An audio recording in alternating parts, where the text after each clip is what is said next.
এই মুহূর্তে সবচেয়ে বড় খবর 2025 সালের চলতি মাসেই অর্থাৎ মার্চ মাসে হতে চলেছে বছরের প্রথম সূর্যগ্রহণ। এবছরের প্রথম সূর্যগ্রহণ ঘটতে চলেছে। বিগত 100 বছরের মধ্যে সবচেয়ে বড় সূর্যগ্রহণ ঘটবে এটি আংশিক সূর্যগ্রহণ। টানা 4 ঘন্টা 13 মিনিট ধরে চলবে এই গ্রহণ, যে কারণে মহাজাগতিক দৃশ্য দেখার অপেক্ষায় গোটা বিশ্ববাসী।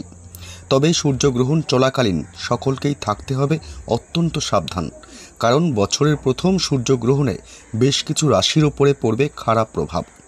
তবে সূর্যগ্রহণ কবে, কখন শুরু হবে, কখন শেষ হবে, ভারত ও বাংলাদেশের কোন কোন জায়গা থেকে দেখা যাবে, এই সূর্যগ্রহণ চলাকালীন কী কী করবেন এবং কী কী করবেন না, সবই বিস্তারিত জানিয়ে দেব এই ভিডিওতে।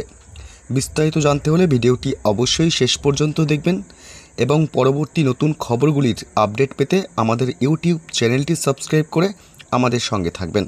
এবার দেখে নেওয়া যাক এক নজরে 2025 সালের প্রথম গ্রহণ নিয়ে ইতিমধ্যেই সাড়া পড়ে গেছে জনসাধারণের মধ্যে, কারণ এবারের সূর্যগ্রহণ খুবই বিশেষ হতে চলেছে। তবে হিন্দু ধর্মের গ্রহণকে কিন্তু শুভ বলে মনে করা হয় না। গ্রহণের সূতক সময়ে সব ধরনের শুভ কাজও নিষিদ্ধ থাকে।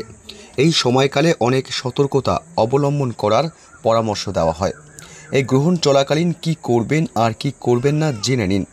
সূতককালে পূজা ও সকল শুভ কাজে নিষেধাজ্ঞা রয়েছে।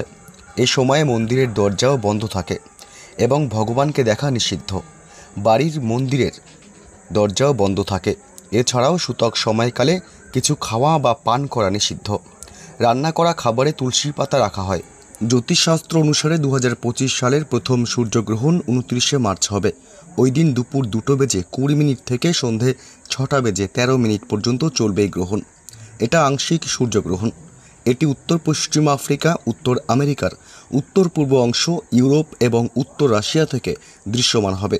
তাছাড়া Canada, Portugal, Spain, Ireland, France, যুক্তরাজ্য, ডেনমার্ক, জার্মানি, নরওয়ে, ফিনল্যান্ড এবং রাশিয়া থেকে দৃশ্যমান হবে এই গ্রহণ। যে কোনো গ্রহণের 12 ঘন্টা আগে থেকেই সূতককাল শুরু হয়ে যায়, যেটা গ্রহণকাল শেষ হওয়া পর্যন্ত থাকে।